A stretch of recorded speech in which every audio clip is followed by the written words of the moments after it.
Hello, I'm Josh. I'm Ken. This is another one of those wonderful Ken and Josh Disgusted videos. By request, our most anticipated movies of 2008. Oh yeah, some exciting looking movies coming out this year. Okay. Well, let's get this started. We each have 5, and our number 1 is the same.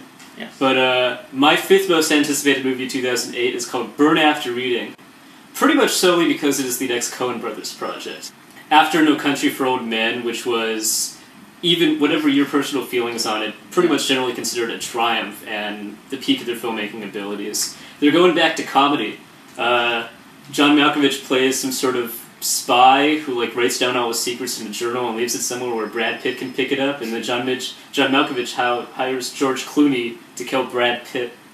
So that's a great cast, and also a nice wacky premise that promises to be just as violent and cartoonishly crazy as other Coen Brothers comedies in the past. Yes, I love the Coen Brothers. I was a little let down by No Country just because it didn't feel like a Coen Brothers movie as much. Mm-hmm. So I'm excited to see them go back to what they usually do, the kind of weird, dark comedies. Plus another George Clooney starring role. I just rewatched Oh Brother, Where Art Thou? He's such a good comic actor and so underused that way.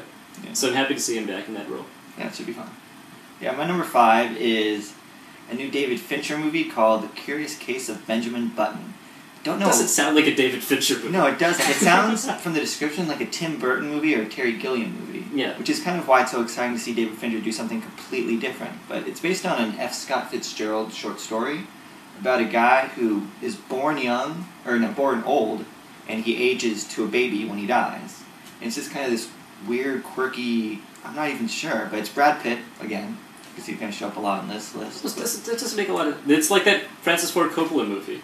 The guy starts out old and then goes young. I thought that one was he just found the Fountain of Youth. It's something like that. Anyway, so this one's actually supposed to be good, hopefully. And it's Brad Pitt and Cate Blanchett, and it looks like it could be a really big departure for the guy, but I'm excited to see what he can do with it. I'm on David Fincher's side. Could be really, really solid. I'm glad we don't have to wait another 5 years for a new movie from him. Seriously. Yeah.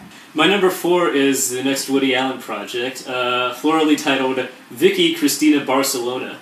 It's something like Javier Bardem is a painter, and he's in a relationship with Scarlett Johansson, but Penelope Cruz enters the picture as the third wheel. I don't even like Woody Allen. This isn't why it's my most anticipated movie. The reason why is because there is a protracted, and according to the British tabloid The Sun, extremely erotic lesbian sex scene between Scarlett Johansson and Penelope Cruz, as well as a threesome with Johansson, Cruz, and Javier Bardem.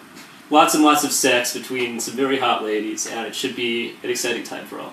Somehow I think they're exaggerating this sex scene way out of proportion just to get I know it's hard to imagine a Woody Allen movie. erotic movie, but it's supposed to be his most erotically charged movie. It sounds completely boring from your description of it. I know nothing about it, and Come on, it's got a sex scene. My 4th movie also has to do with sex. It is Zack and Miri Make a Porno. It's the new Kevin Smith movie, and I like Kevin Smith a lot. I've enjoyed every one of his movies, even Jersey Girl to an extent. And does this take place in the same universe as this other no, movies? it's completely different from what I understand. He's kind of left that behind for now. But it stars Seth Rogen and Elizabeth Banks. And I'd like to see them together. It seems like it'd be a cool idea for a movie. Sounds like that's like Judd Apatow casting. Yeah, it's kind of Judd Apatow meets Kevin Smith. And it's basically two best friends decide they need to make some quick cash, so they make a porno together. And I trust Kevin Smith. It could be a really bad movie in other hands, but he's made a lot of funny movies, and I think this will work. Pretty much whether it's good or bad depends not on the plot or the casting, but how well Kevin Smith can write it. And he hasn't let me down, so... So we'll see if he can keep it up. But Jersey Girl was total crap. Did you see Jersey Girl? Yes, I did. Really? I thought it would be good. It was crap. Wasn't crap. Wasn't great, but wasn't crap. My number 3 most anticipated movie is Iron Man. Iron Man starring Robert Downey Jr., resurrection of the classic series. I'm particularly excited for Iron Man because of Robert Downey Jr., who seems like he is a perfect fit for the Tony Stark role. And it seems like just a really smart take, and they're keeping all the satirical elements of the original comic book, like the war commentary and the American military complex. Plus, there's just should be some awesome action. I really don't know much about Iron Man. He's not one of those A-list superheroes. He really is actually tier. kind of an A-list superhero. I think he's just below Batman, Superman, and Spider-Man. He's the next he's level. pretty tough. And, well, the trailer looks really good, and I think Robert Downey Jr. is one of the best actors of his generation. Definitely. So I'm excited to see it, too. Should be a fun summer movie. It should be very cool. Yes, but not as good as my number 3, which is also a summer movie. And it is the new Pixar movie WALL-E, which if you saw our argument about Pixar, I think it's going to be their best movie by far, because it's so different from what they usually do. It's almost no dialogue at all. There's elements of live action in it. It's not like a quirky comedy with famous actors playing parts like Mike Myers and all that stupid crap. It's going to be different, and I'm hoping it'll be revolutionary for animation. Makes them go away from this stupid talking donkey crap and all that. Oh, well, definitely. But, you know, whatever my reservations on Pixar, I'm looking forward to WALL-E, too. Yeah. I think it could be just, you know, very just, you know, simple and fun and entertaining, and nothing maybe groundbreaking and revolutionary like Kent's making it out to be. But I think it will be. I think it'll show that you can tell a story purely on the visuals, and you don't need all the dialogue. And have you heard of silent movies, Kent? Yes, and I think this is going to be the next step up for that type of stuff. We'll see. We'll see how well they can do it. My number 2, this is the one that I've been anticipating for years. Ever since Eternal Sunshine of the Spotless Mind came out, I've been like, when the hell is Charlie Kaufman going to make another movie? And now he's not only writing it, he's directing this next one, and it stars Philip Seymour Hoffman, who's like the greatest actor this decade. So, the movie is called Cinedoche. Philip Seymour Hoffman is... It's called Cinedoche, New York. Cinedoche, New York. Okay, you're right. He's going through some, like, personal and relationship troubles, just like all Charlie Kaufman heroes, while he's building a life-size scale model replica of New York City in a warehouse for some sort of weird reason that I don't know. Yes. I don't know anything really about this movie. Charlie Kaufman is generally really awesome. I don't know if he can direct, but we'll see. And Philip Seymour Hoffman and Catherine Keener, they're both awesome. Great cast, high concept. I'm very, very, very excited. Next month, but I haven't heard anything about it, so we'll see. It's pretty under wraps. Yeah, but yeah, could be good. And my number 2 is a movie I really hope is good, but I'm starting to suspect it won't be. It's Indiana Jones and the Kingdom of the Crystal Skulls. And I grew up on Indiana Jones. I love Indiana Jones movies. All 3 of them are good. The second one not quite as good, but this one is a little too late, I think. 20 years later. Can you do action anymore? That's not even my problem. I mean, the trailer looks mildly amusing, but there's too much of a reliance on CGI.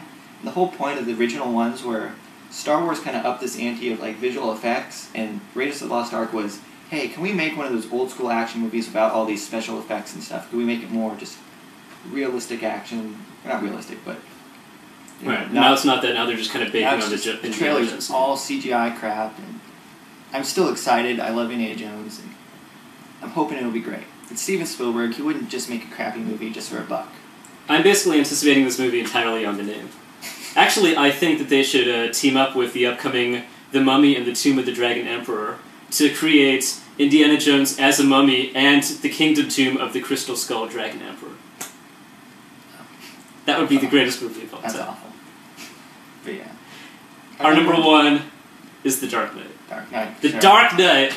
Oh, man. Batman Begins was great. Batman Begins is the best superhero movie ever made. You can't argue with that, I'm sorry. Spider-Man, Superman, not as good. I don't even think it was as good as the original Batman, frankly. No, the original Batman was a good movie. It's got some flaws.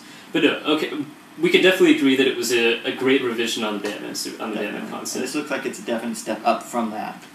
Something both really action-packed and really dark and really interestingly made, featuring Heath Ledger in one of his final roles in what looks like one of his greatest performances. Yeah, definitely. I was a little nervous about his casting before I saw the trailer, and now I think he got perfect casting.